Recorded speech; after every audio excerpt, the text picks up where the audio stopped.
सनातन परंपरा के अनुसार ये महीना आश्विन महीना कहलाता है। इसमें 2 पक्ष होते हैं, जैसा कि हर महीने में होते हैं कृष्ण पक्ष और शुक्ल पक्ष। आश्विन महीने का जो प्रथम पक्ष होता है उसको हम कहते हैं कृष्ण पक्ष या पितृपक्ष।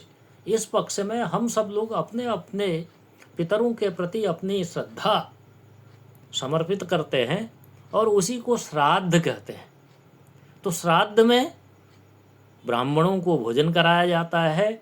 देवताओं, ऋषियों, गुरुओं, अपने पितरों, अपने बंधु बांधवों, अपने रिश्तेदारों और जो अपने बंधु बांधव नहीं रहे, असमय इस संसार को छोड़ करके चले गए, इस जन्म के बंधु बांधव रहे हों या पूर्व जन्म के बंधु बांधव रहे हों, और साथ में जो जल में रहने वाले प्राणी हैं, जो पृथ्वी पर रहने वाले प्राणी हैं और जो गगन विहारी हैं, पक्षी हैं, उन सब मृत आत्माओं को हम तिलोदक अर्पित करते हैं, उन सब का हम तर्पण करते हैं।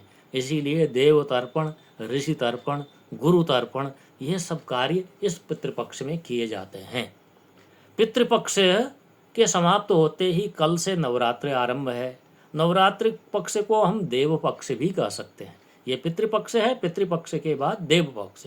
तो पितृपक्ष का महत्व इसी से सिद्ध होता है कि देव पक्ष शुरू होने से पहले पितृपक्ष आता है। तो देवताओं का आवाहन करने से पहले हम पितरों का आवाहन करते हैं और उन सब की तृप्ति के लिए, उन सब की मुक्ति के लिए हम पिंडदान करते हैं और तिलोदक, तिल और उदक, तिल और जौ के साथ पानी अपनी जलांजलि उनको देते हैं, जिससे यदि वो अभी भी मुक्त नहीं हुए हैं तो वही संसार से मुक्त हो जाएं और परमेश्वर के चरणों में उनको स्थान मिले।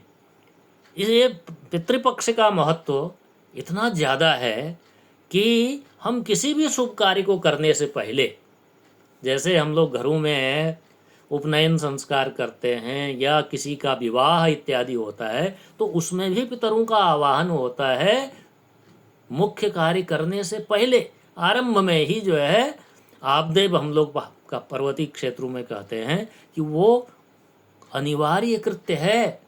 ये हमारी परंपरा है, सांस्कृतिक परंपरा है, जहाँ हम अपने पितरों को कभी भूलते नहीं हैं। हर शुभ कार्य से पहले हम उनको याद करते हैं। क्यों? इस संसार में हम सबका अस्तित्व उनसे ही है। यदि वो नहीं होते तो हम इस संसार में नहीं होते, और हम लोगों के ऊपर उनका ऋण है।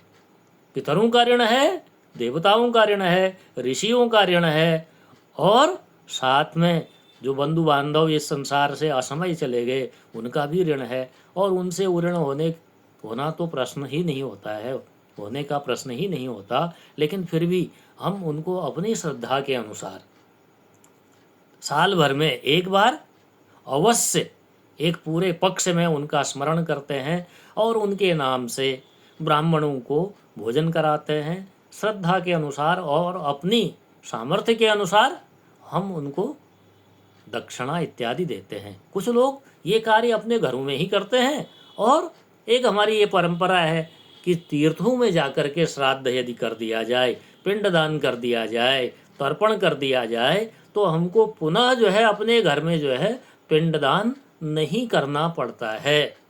वो तीर्थ कौन कौन से हैं हमारे उत्तर भारत के? उनमें है प्रयागराज है, गया है, काशी है, पुष्कर है, हरिद्वार है, और अंत में बद्रीनाथ धाम है।